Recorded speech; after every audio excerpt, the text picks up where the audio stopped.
আমাদের প্রাথমিক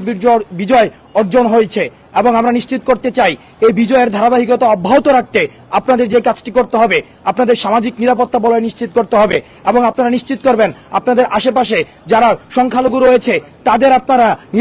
নিরাপত্তা দিবেন। আমি পুনরাবৃত্তি করতে চাই, মনে রাখবেন শত্রু নিধন একদিনে শেষ হয় না। আপনারা জানেন এই শত্রুরা আমাদের যে অর্জনগুলো রয়েছে সেই অর্জনগুলোকে নষ্ট করে দিয়ে আমাদের গণমাধ্যম যে ভাই যারা রয়েছে তাদের সাথে আমাদের যে সৌহার্দ্যপূর্ণ সম্পর্কটি রয়েছে সেটিকে তাদেরকে আক্রমণ করার মধ্য দিয়ে সেটিকে বারবার বিতর্কিত করার চেষ্টা করেছে, অ্যাম্বুলেন্সে হামলা করে সেটিকে বিতর্কিত করার চেষ্টা করেছে, যারা সংখ্যালঘু রয়েছে তাদের উপরে হামলা করে এই আন্দোলনটিকে বিতর্কিত করার চেষ্টা করেছে। সুতরাং আমাদের চূড়ান্ত বিজয় অর্জন না হওয়া পর্যন্ত, একটি সমৃদ্ধ বাংলাদেশ না হওয়া পর্যন্ত আপনারা যারা ছাত্র নাগরিক রয়েছেন তারা আপনারা নিজ নিজ জায়গা থেকে সবার নিরাপত্তা নিশ্চিত করবেন, আপনার পাশের ভাইটির নিরাপত্তা নিশ্চিত করবেন, পাশের বাড়িটির নিরাপত্তা নিশ্চিত করবেন এবং নিশ্চিত করবেন আজকের এই প্রাথমিক বিজয়ের অর্জনের সুযোগ নিয়ে কেউ কোনো দুষ্কৃতিকারীরা যারা এই বাংলাদেশকে এতদিন নরক বানিয়ে রেখেছিল তারা যেন কোনো ধরনের এই আন্দোলনকে প্রশ্নবিদ্ধ না করতে পারে এবং আমরা যে স্বপ্নের বাংলাদেশ দেখছি সেই স্বপ্নের বাংলাদেশে তারা যেন কোনো বাধা না হতে পারে। না, এটা বলছেন যে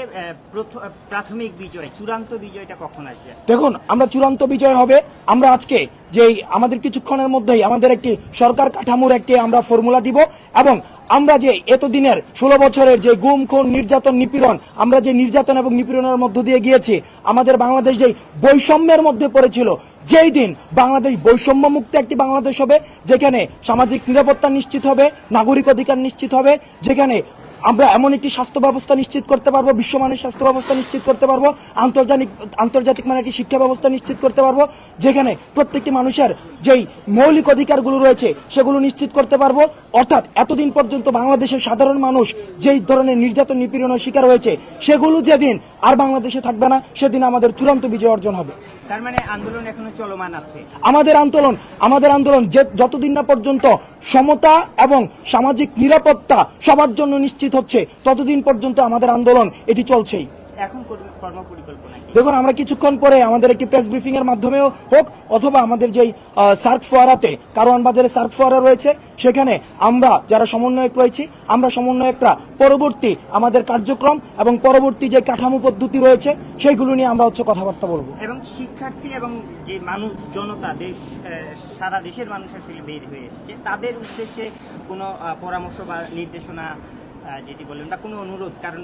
সবাই যেভাবে মাঠে নেমেছে সেটা একটা অরাজক পরিস্থিতি বলা যায় তৈরি হয়েছে। দেখুন, এটি অরাজক পরিস্থিতি না, এটি হচ্ছে 16 বছরের মানুষের যে ক্ষোভটি সৃষ্টি হয়েছিল এই ক্ষোভটির গণবিস্ফোরণ আজকে আমরা মাঠে দেখেছি। আমরা এটিকে এই যে আজকে আমাদের প্রাথমিক যে জয়টি অর্জন হলো, ফ্যাসিবাদী রাষ্ট্র যে কায়েম করেছে তার যে পতন হলো সেটির যেই কৃতিত্ব আমি সেটি রাষ্ট্রের ছাত্র নাগরিকদের দিতে চাই এবং আমি তাদেরকে যে বার্তাটি দিতে চাই আপনারা নিজ নিজ জায়গা থেকে আপনারা সামাজিক নিরাপত্তা বলয় নিশ্চিত করে সংখ্যালঘুদের উপরে যেন কোনো নির্যাতন না হয় এবং আমাদেরকে যেন বিতর্কিত করতে না পারে এবং সুখী সমৃদ্ধ বাংলাদেশ গড়ার পথে যেন তারা বাধা হতে না পারে সেটি হচ্ছে আপনারা নিশ্চিত করুন। দেশের সম্পদ যেন নষ্ট, দেশের কোনো সম্পদ যেন, এই দেশটি আমাদের, এই দেশটি আমাদের টাকায় আমাদের দেশটি হচ্ছে তৈরি হয়েছে, এই দেশের যে সুবিধাগুলো রয়েছে, যে রাষ্ট্রীয় সার্ভিসগুলো রয়েছে সেটির ট্যাক্স আপনার টাকায়, রিক্সাওয়ালার টাকায়, শ্রমিকের মজুরের ঘামের টাকায় চলছে। সুতরাং এগুলো যদি এখন নষ্ট হয় তখন আবার ট্যাক্স দিয়ে সেগুলো আবার পুনঃসংস্কার করতে হবে, আমরা সেটি চাইনি। সুতরাং রাষ্ট্রীয় যে সম্পদ রয়েছে সে